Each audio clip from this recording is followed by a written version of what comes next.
ಹುಬ್ಬಳ್ಳಿ ಗಲಭೆ ಪ್ರಕರಣವನ್ನ ವಾಪಸ್ ಪಡೆದಿದ್ದಕ್ಕೆ ಹಾಗೂ ಅತ್ಯಾಚಾರ ಆರೋಪ ಎದುರಿಸ್ತಾ ಇರುವಂತಹ ಶಾಸಕ ವಿನಯ್ ಕುಲಕರ್ಣಿಯನ್ನ ಬಂಧನ ಮಾಡದೇ ಇರುವುದನ್ನು ವಿರೋಧಿಸಿ ಧಿಕ್ಕಾರ ಕೂಗಿದ್ರು. ಪ್ರತಿಭಟನಾ ನಿರತ ಕಾರ್ಯಕರ್ತರನ್ನ ಒಂದೆಡೆ ವಶಕ್ಕೆ ಪಡೆದು ಬಸ್ ಹತ್ತಿಸಿ ಕಳಿಸ್ತಾ ಇದ್ದಂತೆ ಮತ್ತೊಂದು ಕಡೆ ವಿಧಾನಸಭೆ ವಿರೋಧ ಪಕ್ಷದ ಉಪನಾಯಕ ಅರವಿಂದ ಬೆಲ್ಲದ ಹಾಗೂ ಮಾಜಿ ಶಾಸಕ ಅಮೃತ ದೇಸಾಯಿ ಮತ್ತು ಕಾರ್ಯಕರ್ತರು ರಸ್ತೆ ಬಂದ್ ಮಾಡಿ ರಾಜ್ಯ ಕಾಂಗ್ರೆಸ್ ಸರ್ಕಾರದ ವಿರುದ್ಧ ಧಿಕ್ಕಾರ ಕೂಗಿ ಪ್ರತಿಭಟನೆ ಮಾಡಿದ್ರು.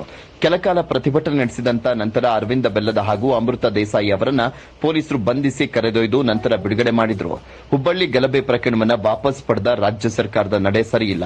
ಸಿದ್ದರಾಮಯ್ಯ ತಕ್ಷಣವೇ ರಾಜೀನಾಮೆ ಕೊಟ್ಟು ಮೂಡ ಹಗರಣದ ತನಿಖೆ ಎದುರಿಸಬೇಕು ಹಾಗೂ ಅತ್ಯಾಚಾರ ಆರೋಪ ಎದುರಿಸ್ತಾ ಇರುವಂತಹ ವಿನಯ್ ಕುಲಕರ್ಣಿಯನ್ನ ಕೂಡಲೇ ಬಂಧಿಸಬೇಕು ಅಂತ ಅರವಿಂದ ಬೆಲ್ಲದ ಹಾಗೂ ಅಮೃತ ದೇಸಾಯಿ ಅವರು ಇದೇ ಸಂದರ್ಭದಲ್ಲಿ ಒತ್ತಾಯವನ್ನು ಮಾಡಿದರು.